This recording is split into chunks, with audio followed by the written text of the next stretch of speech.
wasallam. Wa syarrul umuri muhdatsatuha wa kullu muhdatsatin bid'ah wa kullu bid'atin dhalalah wa kullu dhalalatin finnar. Ma'asal muslimin ikhwani fillah wa akhwati, bapak-bapak, ibu-ibu, saudara-saudari rahimani wa rahimakumullah. Alhamdulillah, segala puji bagi Allah Subhanahu wa taala yang mempertemukan kita kembali dalam kajian tafsir juz Qadar atau juz 29 oleh Fadilatul Syekh Al-Allamah Abdurrahman bin Nasir As-Sa'di rahimahullah taala. Semoga Allah Subhanahu wa taala senantiasa menambahkan kepada kita ilmu yang bermanfaat dan amal saleh. Pada kesempatan yang lalu kita sampai pada ayat 17 dan 18 dari surat Al-Ma'arij. Kita ulang sedikit. Allah Subhanahu wa taala setelah mengatakan inna hadza nazza'atan lisyawa, sesungguhnya api neraka itu menyala-nyala dan mencabut anggota tubuh manusia yang lahir maupun yang batin. Kemudian tad'u man adbara wa tawalla, dan api neraka itu memanggil orang yang membelakangi kebenaran dan yang berpaling dari kebenaran. Sudah kita sampaikan makna dari tad'u man adbara wa tawalla. Api neraka atau malaikat yang menjaga api neraka itu memanggil orang-orang tersebut masuk ke neraka. Apa sifat penghuni api neraka? Allah sebutkan man adbara wa tawalla, yang berpaling dan yang membelakangi. Kata Syekh, adbara an ittibail haq, yaitu membelakangi kebenaran, wa'aradu anhu, berpaling dari kebenaran. Sudah saya sampaikan al-haqqu min rabbik, yang namanya kebenaran adalah ajaran Allah dan ajaran Rasulullah sallallahu alaihi wasallam. Allah berfirman al-haqqu min rabbik, kebenaran dari Rabbmu, khairul hadi hadi Muhammadin sallallahu alaihi wasallam. Sebenar-benarnya petunjuk Nabi Muhammad sallallahu alaihi wasallam. Seorang muslim muslimah harus yakin dengan seyakin-yakinnya yang namanya kebenaran yang sesuai dengan Al-Quran dan Sunnah Rasulullah SAW, dengan pemahaman para as-salafus saleh. Maka yang mengikuti Al-Quran dan Sunnah dengan pemahaman para salafus saleh, maka dia akan terjauh dari api neraka. Dan sudah kita sampaikan juga ungkapan dari ulama salaf tentang wajibnya istiqomah, konsisten di atas kebenaran apapun yang terjadi, bagaimanapun harus yang menerjangnya. Sebagaimana kata Fudail bin Iyad rahimahullah, ilzam tariqal huda wa la yadurka ila musafihin, peganglah jalan kebenaran, jalan petunjuk, dan tidak mencelakakan dirimu sedikitnya orang yang mengikuti jalan petunjuk tersebut. Bada Islam mudharibah, kata Rasul, Islam datang dalam keteraksinan. Seperti yang sudah kita sampaikan, dakwah Rasul pertama kali di kota Mekah dianggap aneh ketika Rasul menyeru umat kepada at-tauhid, agar manusia meninggalkan segala bentuk sesembahan selain Allah. Mereka mengatakan inna hadza la syai'un ujab, ini adalah sesuatu yang aneh. Itu kebenaran yang dibawa oleh Rasul dianggap aneh, dan kata Rasul akan terulang kembali. Wasayakunu ghaliban, dan akan terulang kembali keterasikan Islam tersebut. Kebenaran dianggap kebatilan, kebatilan dianggap kebenaran. Namun Rasul mengatakan fatuba til ghuraba, beruntunglah orang-orang yang terasing, yang berpegang dengan kebenaran meskipun harus dicaci maki, dibully, diasingkan, diboykot dan seterusnya. Ya,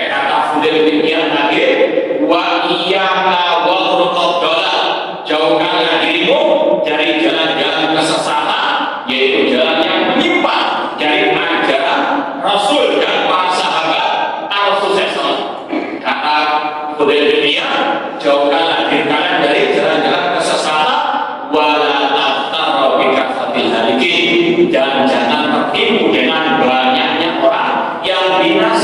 Artinya kebenaran bukan diukur dengan mayoritas. Bahkan Allah mencela mayoritas tersebut yang meninggalkan kebenaran. Wala tuti aktsar man fil ardi yudilluka fi ansabilillah, atau wa tuti aktsar man fil ardi yudilluka ansabilillah. Jika Anda mengikuti kebanyakan mayoritas manusia, mereka akan menyesatkan dari jalan Allah. Pegang kebenaran, sekali lagi apapun yang terjadi. Dan itu juga dikuatkan lagi oleh Imam Al-Auza'i rahimahullah, alaika bi athari man salaf wa in rafadaka nas. Peganglah jalan para salaf, yaitu Nabi dan para sahabat Nabi, para tabi'in dan tabi'ut tabi'in, meskipun engkau ditolak oleh manusia. Wa in rafadaka nas. Sekali lagi kebenaran ukurannya bukan pendapat manusia, ukurannya bukan mayoritas ya manusia, bukan banyaknya follower, namun ya sekali lagi kita ma'ana lihi wa asal yang mengikut Rasul dan para sahabat Rasul SAW. Peganglah jalan para salaf meskipun engkau ditolak oleh manusia. Wa iyyaka wa al-arija wa idza khaflaka bil qaul. Dan hati-hati, jauhkanlah dirimu dari pendapat-pendapat akal-akal manusia yang menyimpang dari kebenaran, meskipun mereka menghiasinya dengan retorika yang indah. Kebenaran juga bukan diukur dengan retorika yang indah, namun kebenaran yang sesuai dengan dalil Al-Quran dan Sunnah Rasul dengan pemahaman para as-salafu as-saleh. Ma'asal muslimin ikhwani fillah wa akhwati rahimahumullah. Dan pada pertemuan yang lalu sudah kita sampaikan juga ancaman bagi yang menyimpang dari kebenaran. Surat An-Nisa 115, wa may yushaqiqir rasula min ba'di ma tabayyana lahul huda wa yattabi' ghayra sabilil mu'minin nuwallihi ma tawalla wa nuslihi jahannam wa sa'at masira. Barang siapa yang menyelisih Rasul setelah jelas kebenaran baginya dan dia mengikuti selain jalannya orang-orang yang beriman, kami palingkan kepada dia berpaling, kami sesatkan kepada dia tersesat, dan kami masukkan dia ke neraka jahanam sejelek-jelek tempat. Ini ancaman dari Allah tentang dan ya orang-orang yang menyimpang dari Al-Quran dan Sunnah dan dari jalannya para sahabat Rasulullah SAW. Maka seorang muslimah yang bijak harus betul-betul waspada, berhati-hati dari segala bentuk jalan-jalan yang menyimpang dari jalan kebenaran, karena itu akan mengantarkannya ke dalam api neraka. Ini ancaman Allah juga dalam surah Al-Ma'arij, ta'dadu man adgara wa tawalla. Api neraka memanggil orang-orang yang membelakangi kebenaran dan yang berpaling dari kebenaran. Kemudian sampai kepada ayat wa jama'a fa'au'a. Orang-orang yang menyimpang dari kebenaran itu di antara sifatnya mereka taat kepada harta. Ya, mereka mengumpulkan harta dunia sebanyak-banyaknya dan mereka menyimpannya ya untuk kepentingan mereka. Dan ini yang terakhir kita sampaikan. Rasul SAW bersabda, ba'dimu bi a'mali fitanan ka'il qa'ilail mudlim. Bersegeralah kalian untuk beramal kebaikan yang sesuai dengan sunnah Rasul tentunya. Karena nanti akan muncul berbagai macam fitnah seperti potongan malam yang gelap itu. Banyak orang tidak menyadarinya. Yuslihu rajul mu'minan wa yusli kafir. Pagi harinya masih mukmin, sore harinya sudah kafir. Wa yusli mu'minan wa yusli kafir. Sore harinya masih mukmin, pagi harinya sudah kafir. Apa sebabnya? Ya bidinahu bi'aradin minan dunia. Dia menjual agamanya untuk mendapatkan bagian dari urusan dunia. Hadis riwayat Imam Muslim. Ini sekali lagi salah satu sebab orang itu berpindah dari Islam kepada kekafiran, dari kebenaran kepada kesesatan. Di antara sebabnya karena fulus, ya, ada utang pada sebagian orang al-fulus ya kebesaran fulus ya, harta kadang membuat orang itu binasa. Kenapa ya? Ya, ditinggalkannya kebenaran untuk mendapatkan harta. Dan itulah salah satu juga cara ahli batil untuk menyesatkan manusia, diiming-imingi dengan harta, ditawarkan harta sebanyak-banyaknya, tapi dengan syarat untuk meninggalkan kebenaran, untuk meninggalkan al-haq. Maka seorang muslimah harus waspada.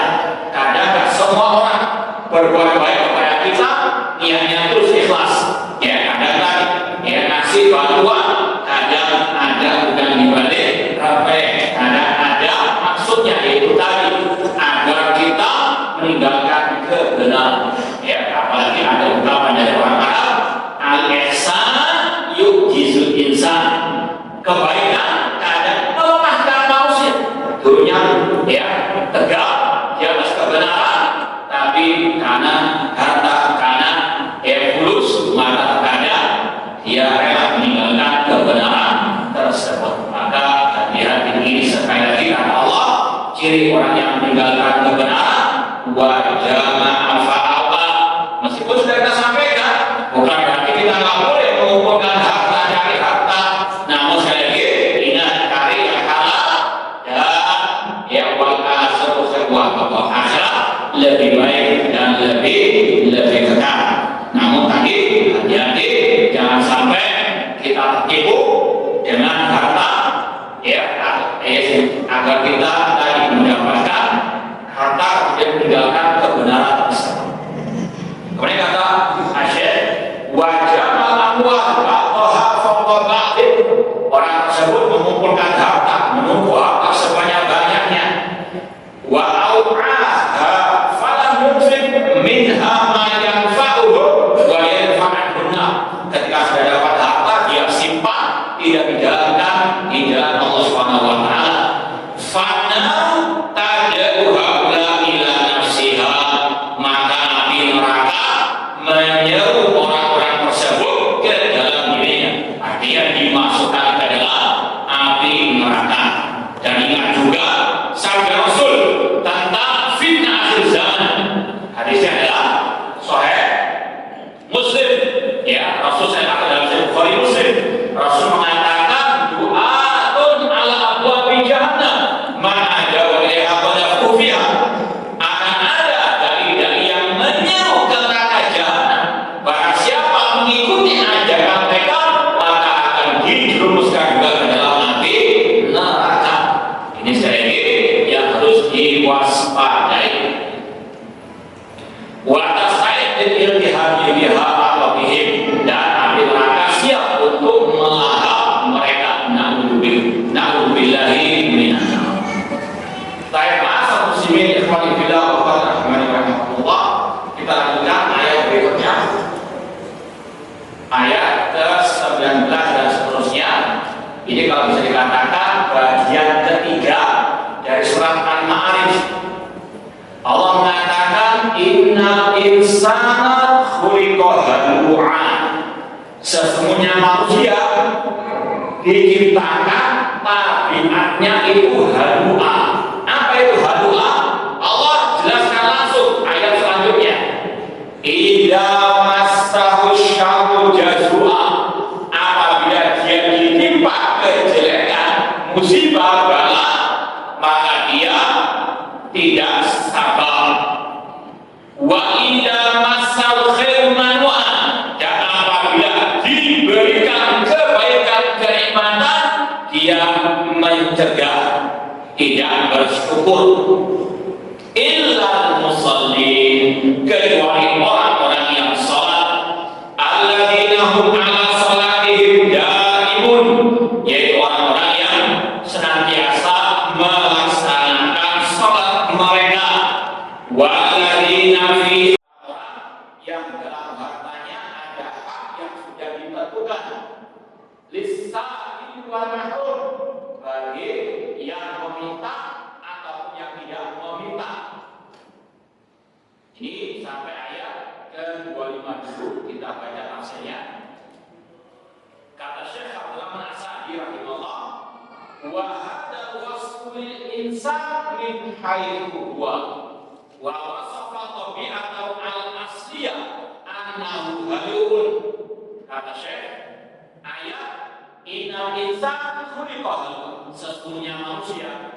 Kata-kata al-insan di situ ini kalau aku masih ingat seperti dalam firman Allah, wal asri innal insana. Al-insan di situ alif lamnya dinamakan apa oleh para ulama? Ada yang ingat? Nah, kalau kita belajar tafsir, ada kata-kata alif lam itu ada maknanya. Alhamdulillah, alhamdulillah itu alif lamnya maknanya lil ahad atau lil istighraq. Nah, kalau di sini alif lam itu apa namanya? Nah, alif lam lil jins yang menunjukkan jenis manusia. Innal insana artinya sesungguhnya manusia secara umum. Ya, innal al-insan beda dengan alif lam misalnya lil ahdi atau ta'rif. Misalnya ra'aitu rajula. Ra'aitu ar-rajula, ada kata-kata atau huruf alif lam ar-rajula. Aku melihat orang. Orang di situ kadang maknanya yang sudah tertentu, yang sudah pastikan si fulan ar-rajula lil ta'rif. Sekali lagi, bahasa Arab itu sangat luas sekali. Ya, alif lam saja itu banyak maknanya. Nah, di sini alif lam lil jinsi. Innal insan, sesungguhnya manusia semuanya secara umum. Sifat mereka, tabiat mereka secara umum. Ya, tidak akan ada pengecualian tentunya. Secara umum mereka itu sifatnya halu. Apa itu halu?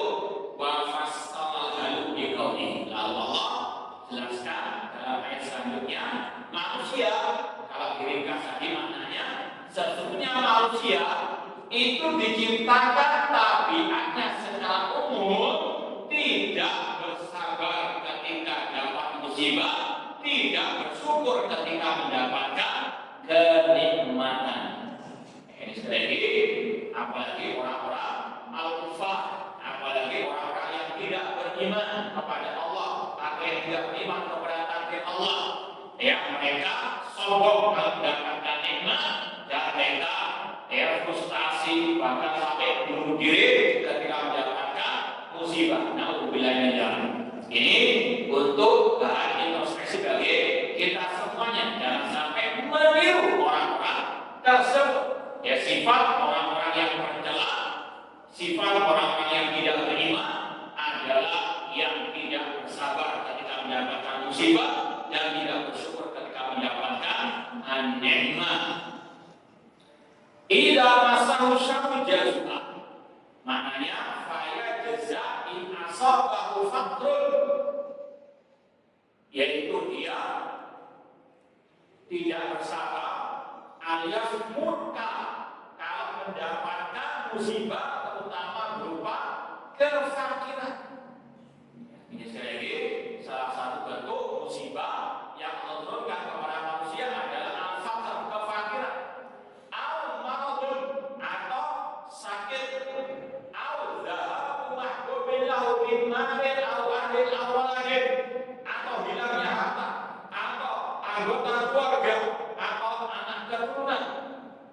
Ini musibah yang Allah turunkan kepada manusia banyak macamnya. Dan ini yang Allah firmankan dalam surat Al-Baqarah.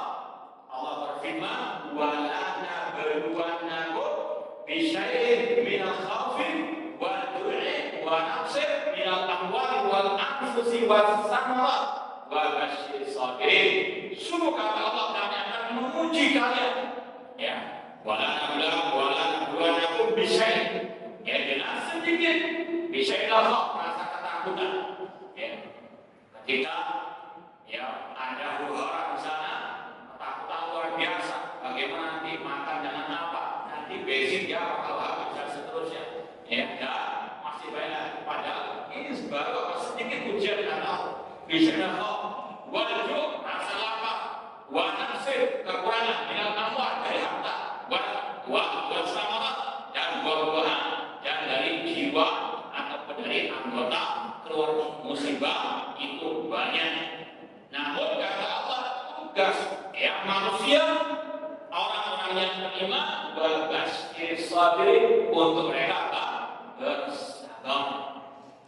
kita sudah sampaikan, kata Imam Ahmad rahimahullah, Allah Subhanahu wa taala mengumumkan kurang lebih ada 90 ayat tentang kesabaran dalam Al-Quran. Sekali lagi, ayat-ayat yang mewajibkan untuk manusia bersabar, pahala bagi yang mau bersabar, ini banyak dalam Al-Quran. Karena apa? Pentingnya as-sabar. Bahkan kata para ulama, al-iman nisfan. Iman itu cuma ada dua bagian.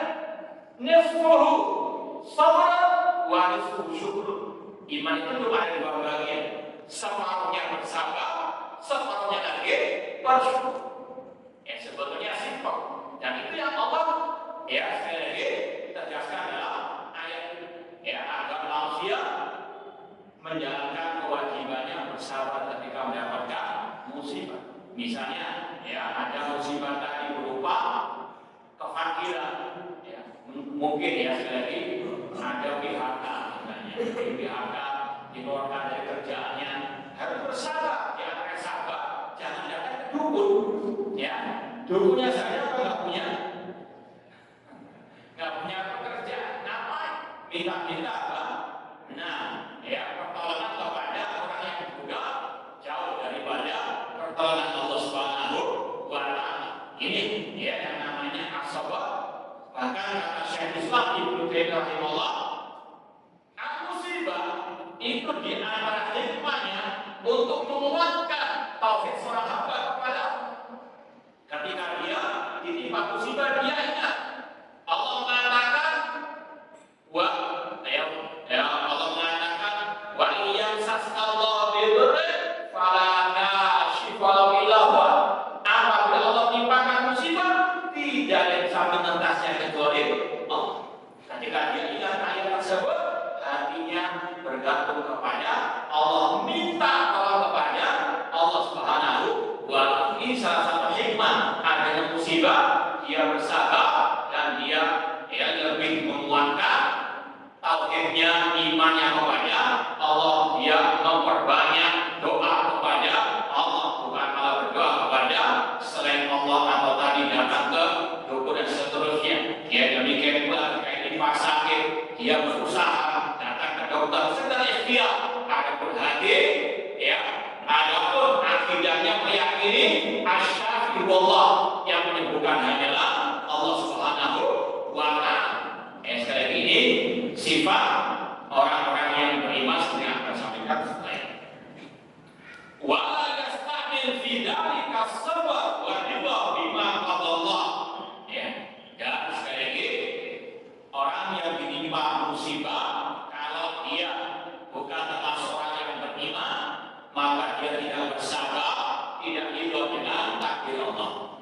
Dan sudah pernah kita sampaikan tingkatan orang yang ditimpa musibah atau macam-macam jenis manusia ketika ditimpa musibah.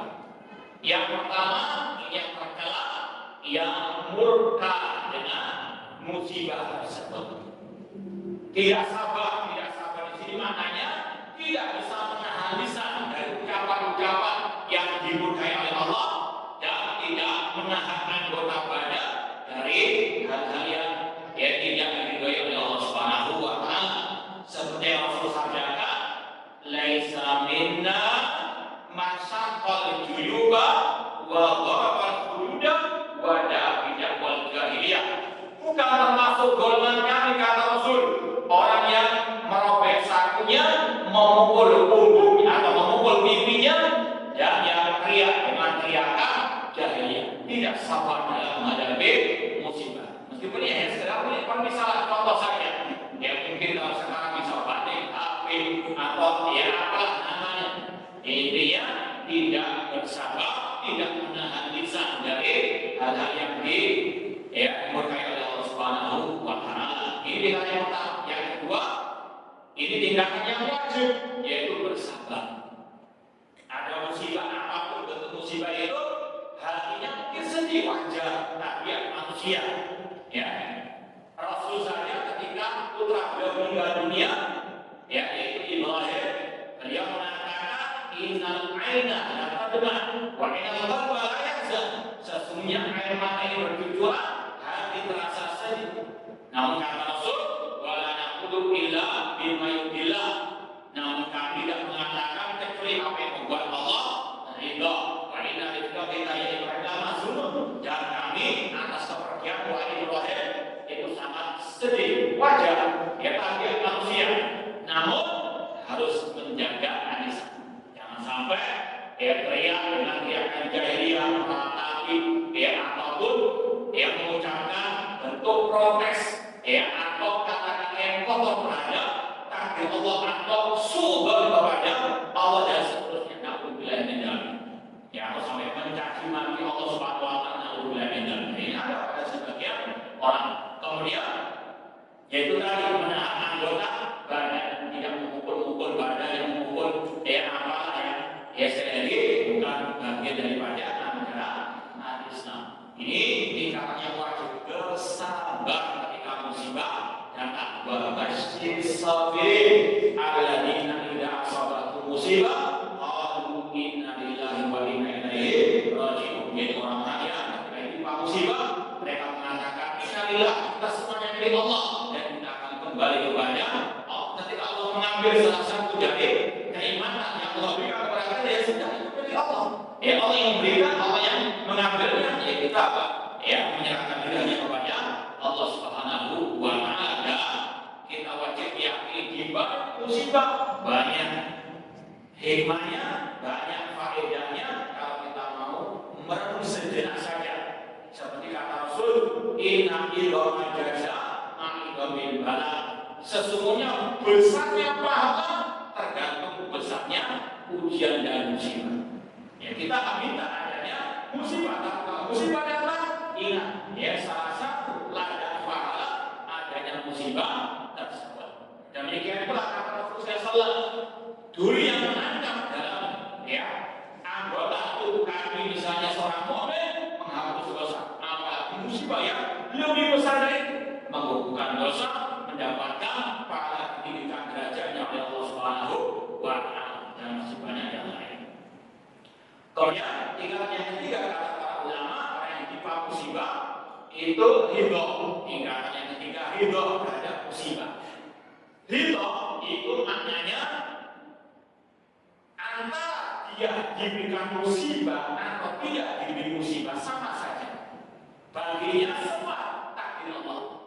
Dia mengimani masa Allah kana wa malamnya salam jatuh. Apa yang Allah kehendaki pasti terjadi dan apa yang tidak Allah kehendaki tidak mungkin terjadi.